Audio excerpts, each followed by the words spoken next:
Hi everyone, this is Brian Hayes and welcome to part 2 in our series on understanding major chords on the guitar.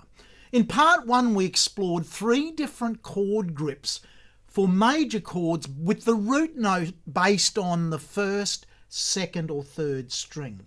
Today we're going to expand that to where the root note of the major chord is based first of all on the 4th string, and then we'll look when it's based on the 5th.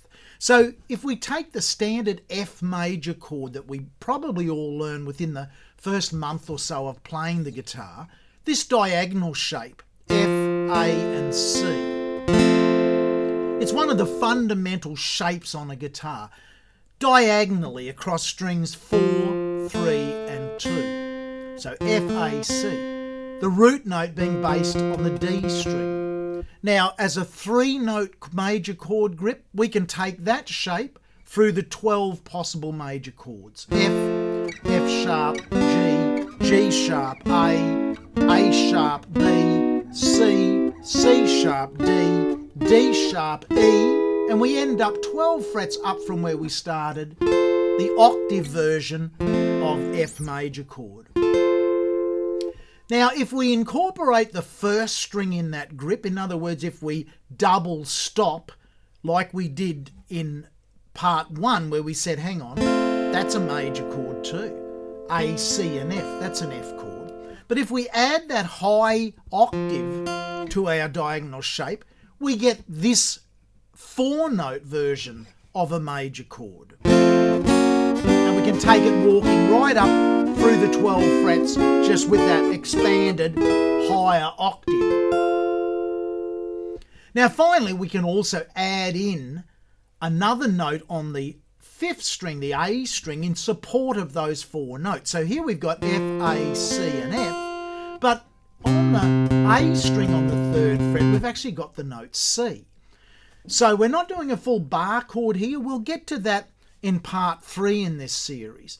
But here we've got C, F, A, C and F. So that's a 5-string version of a major chord, using essentially the diagonal shape. But you'll notice what I had to do here was put my 3rd finger up on the C on the A string and put my little finger or my pinky finger directly below it to play the F on the D string. Now, of course, we can take that for a walk, F, F sharp, G, G sharp, A, etc., right up the neck of the guitar. Depending on your size of your fingers and how the neck joins at the 12th or 14th fret or higher up, it might be really hard to get that grip right up high on the guitar.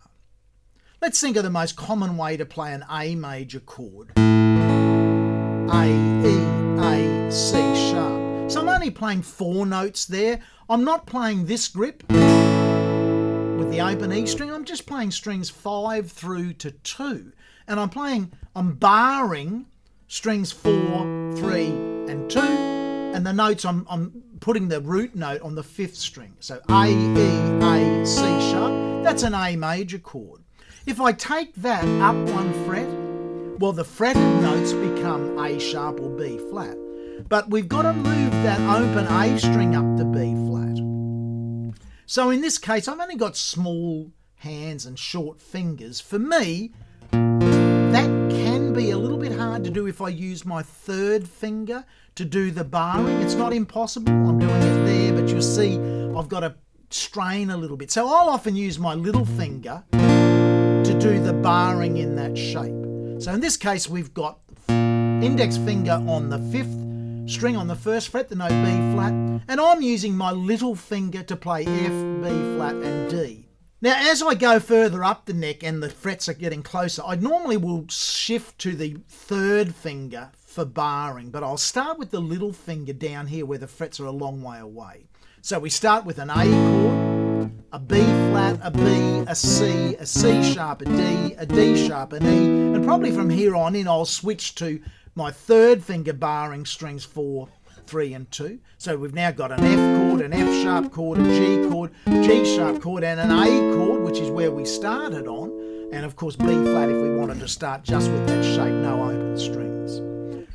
So there's a number of other chord grips now to play the 12 possible major chords, in this case basing the root note, the name of the chord, from the 4th string or the 5th string. Hi everyone, this is Brian Hayes. I really hope you enjoyed today's music instruction video.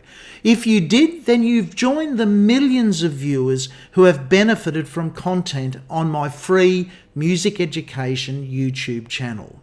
Can I ask you to consider 2 things, please? If you haven't already done so, please subscribe to the channel. That way, you'll be updated every time new content is made available. Secondly, if you are in a position to do so, please consider making a donation towards the ongoing costs of producing these videos. It's safe and easy to do so. It's done via PayPal. There's a Make a Donation link on the home page of this channel under Home About. And there's also a donation link in the text for every video.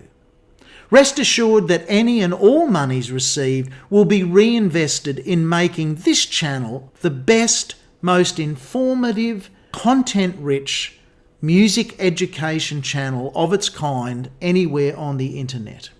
Thank you and bye for now.